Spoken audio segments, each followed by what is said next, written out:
Now I'd like to talk about one of the trickiest things that you have to do during your concussion recovery, and that is to continue to find and walk the very fine line to stay within that therapeutic zone every day.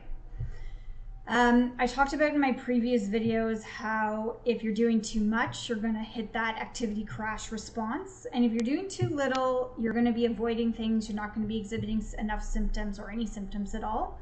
And you're not going to get better. So I want to reiterate in this video that symptoms are part of your recovery. And if you're having symptoms, it means that you're still recovering or that you are helping your recovery by having symptoms. But you don't want to have enough symptoms, too many symptoms that you're doing too much. And so in this diagram that I've created, too much might mean waking up with a hangover the next day, day after day. It's okay if you pushed a little too hard one day and you're having a hangover day and you need to take it easy for a day or two, okay? That's going to happen as you continually test what you can do and continually test where that therapeutic zone or that fine line is that you're trying to walk every day. If you are doing an activity and after you're done the activity, you're not able to get your symptoms back to baseline or where they were when they started the day within a half hour of the activity or during a rest break when you're taking a rest break or after the activity, you're likely doing too much. If after the activity you're incapacitated and need to lie on the couch for an unreasonable amount of time, if you can't get your symptoms to come back down, or if you're unreasonably fatigued for the rest of the day, you're likely pushing too hard. Conversely to that, you are likely doing too little if you're avoiding all situations that exhibit symptoms, that you're never exhibiting symptoms at all. Again, you have to exhibit symptoms during exposure therapy to get better. It's just, you're not going to get better from this injury without exhibiting symptoms in a not very nice way to put it. It's basically a slow torture, but not torturing yourself too much that you are feeling like you're pushing too much. But if you're having feelings of isolation, your world is kind of getting smaller, you're not socializing with your friends, you need to start making those a priority and doing those types of things in a manner that you can do them and take breaks during predetermined breaks. So if you haven't watched my planning and pacing video, please do that so you can predetermine breaks before you enter social situations so you can figure out an exit strategy or a break strategy that's not too obvious. And really, by balancing this too much, too little, the aim here is to find where that therapeutic zone is all the time, where you are exhibiting some symptoms, mild symptoms, but if you take a break from the activity, you can get your symptoms back down. And that you're continually taking breaks throughout the activity so that at the end of the day, you're not worse off than when you started. And then when you wake up the next day, hopefully,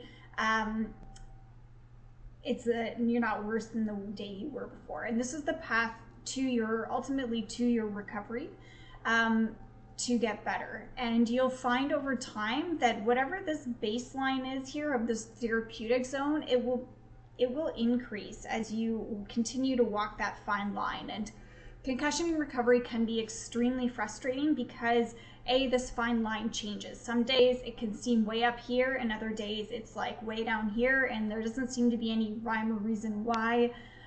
Perhaps, you can try to justify it through diet and sleep, and it could be any number of factors, but at the end of the day, you have to sit with wherever your brain has told you that you have the ability to sit that day. And it's difficult because it really takes a shift in mindset. You are now not the boss. Your brain is the boss, and you're doing what your brain is telling you that you're okay to do. So again, I'd like to come back to the activity pattern where you might be doing too much, which is where you are increasing intensity. Perhaps you watched a movie for an hour and you should have only watched TV for 20 minutes, and then you're crashing. And then you crash for a day, and then you're like, okay, I'm feeling good again, and I'm going to increase, and then you crash, increase, and crash. And so if you haven't seen my video series on avoiding the activity crash response, please go back and visit that video series because it has a very good explanation as to how to get from this activity pattern to this activity pattern where you're not heading into the danger zone by doing too much, but you're staying within the safe zone. So ultimately you can increase that safe zone or increase your tolerance level, I will call it. So you are able to do more activities than you were weeks before throughout time, and staying out of that danger zone that's requiring the crash response. And a lot of the times when you're walking the fine line, you're going to want to incorporate rest breaks into any exposure therapy that you're doing or activities that you're doing. And rest time is basically everything that's in this blue box here. So it means literal brain rest, it means meditating, listening to relaxing music, doing yoga, doing stretching, deep breathing. Okay, that is true rest. So if you're taking a 10-minute rest break and you've scheduled that through your pacing and planning activities, you want that to happen. You want that to be a true rest break for 5 to 10 minutes, okay? If you switch activities to, like, I don't know, household activities, listening to podcasts or browsing on the internet, note that that's not actually true rest, okay? So your brain is not actually getting a whole heck of a lot of rest doing that. Anyway, I hope that is helpful in showing you how to continue to walk that fine line every day and continue to test where that line is and work within that therapeutic zone where you are exhibiting some symptoms, but the symptoms are manageable.